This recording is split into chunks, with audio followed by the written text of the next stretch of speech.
थमा है। मगर अनलॉक के बीच वायरस का खतरा बना हुआ है। सबसे बड़ा खतरा बच्चों पर है, जिनके लिए देश में अब तक वैक्सीन नहीं बनी है। इसी बीच एक अच्छी खबर दिल्ली के एम्स से आई है, जहां बच्चों पर वैक्सीन का ट्रायल शुरू हुआ है। अब दिल्ली के एम्स अस्पताल में भी बच्चों की स्क्रीनिंग करके वैक्सीन के ह्यूमन ट्रायल्स करवाए जाएंगे। ये ट्रायल्स इसलिए महत्वपूर्ण हैं क्योंकि भारत में तीसरी लहर के आने का खतरा अभी भी मंडरा रहा है, लेकिन अगर बच्चों के लिए एक सुरक्षित वैक्सीन सामने आ जाती है तो हो सकता है कि उनकी वैक्सीनेशन भी भारत में जल्द ही शुरू हो जाए। हालांकि अभी एम्स पटना के बाद एम्स दिल्ली में स्क्रीनिंग शुरू की जा रही है, लेकिन जो ट्रायल किया जाएगा वो 2 से लेकर 18 वर्ष के बच्चों पर किया जाएगा, जो इस वक्त भारत के लिए बहुत ही महत्वपूर्ण चीज है, क्योंकि आगे जाने के बाद तीसरी लहर से लड़ना ही एकमात्र अभी लक्ष्य दिखाई दे रहा है। एम्स में होने वाले ट्रायल में 525 बच्चे शामिल हैं। इन्हें 3 समूहों में बांटा गया है। पहले ग्रुप में 12 से 18 साल के 175 बच्चे हैं, दूसरे ग्रुप में 6 से 12 साल के 175 बच्चे हैं और तीसरे ग्रुप में भी 175 बच्चे 2 से 6 साल की उम्र के हैं। इन सभी को कोवैक्सीन की पहली और दूसरी डोज दी जाएगी। पहली डोज आज और दूसरी डोज 28 दिन बाद।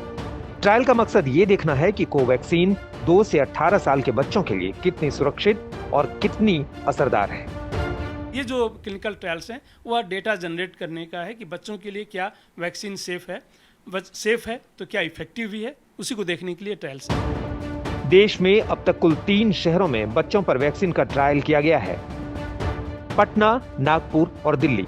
3 जून को पटना स्थित एम्स में 3 बच्चों को कोवैक्सीन की पहली डोज ट्रायल के तौर पर दी गई थी। शनिवार को 7 और बच्चों को वैक्सीन दी गई।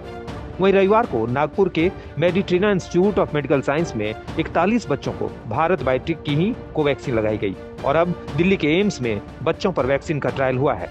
इन तीनों शहरों में ट्रायल में शामिल सभी बच्चों को डॉक्टरी देखरेख में रखा गया है।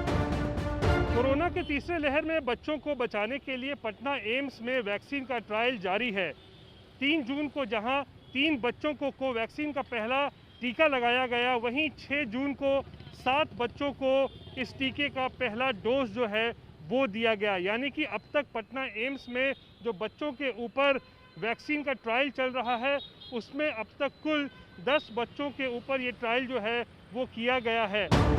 पटना में जिन 3 बच्चों को वैक्सीन दी गई थी उनकी सेहत अच्छी है।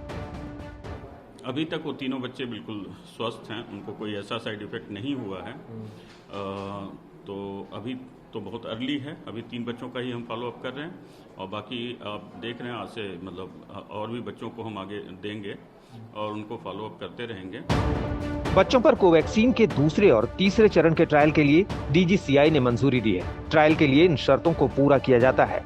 ट्रायल के लिए इच्छुक बच्चों को ही एनरोल किया जाता है। बच्चों के माता पिता से इसकी इजाजत ली जाती है। बच्चों की जांच की जाती है कि वो इस ट्रायल के पैमाने पर खरा उतरते हैं या नहीं, फिर उन्हें वैक्सीन दी जाती है। 28वें से 30 दिन के बीच में उन्हें सेकेंड डोज दिया जाएगा। इस बीच उनका प्रोटोकॉल के हिसाब से उनकी जांचें, उनका telephonic interview as well as hospital में विजिट और इसका कंटिन्यूस मॉनिटरिंग होगा। ये मॉनिटरिंग में हमें कुछ साइड इफ़ेक्ट्स या कॉम्प्लिकेशंस नज़र आते हैं तो वो रिपोर्टिंग होगी और ये सेकेंड फेज़ का ट्रायल जैसे ही ख़त्म होगा इसका रिपोर्ट DCGI के पास जाएगा।